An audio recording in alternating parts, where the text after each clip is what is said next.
નમસ્તે વિદ્યાર્થી મિત્રો, હું છું રાજમેશ ગોસ્વામી. સ્વાગત કરું છું આપ સૌનું આજના વિડીયોમાં.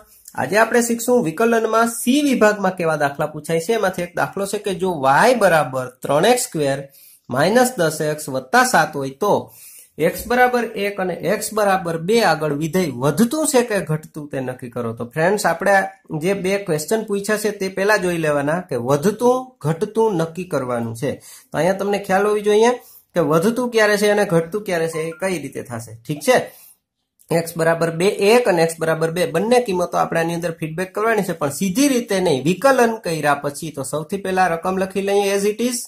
y બરાબર 3x² - 10x + 7. હવે dy/dx એટલે x ની સાપેક્ષે y નું વિકલન.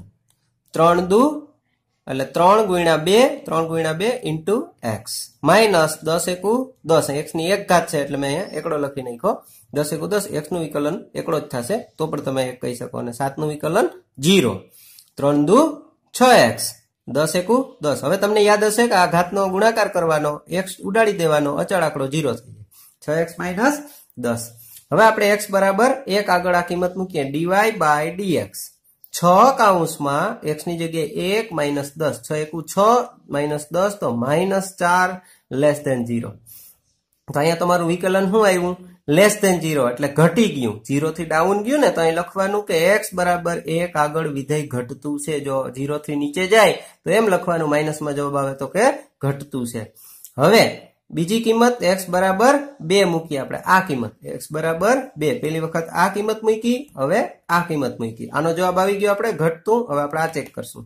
x બરાબર 2 આગળ dy/dx 6, x ની જગ્યાએ કેટલા આવશે હવે? 2 -10. 6 દુ 12 -10. 12 માંથી 10 જાય તો 2. તો બગડો તો મોટો આવ્યો પ્લસ, એટલે 0 કરતા મોટો છે. આ ગ્રેટર ધેન કહેવાય.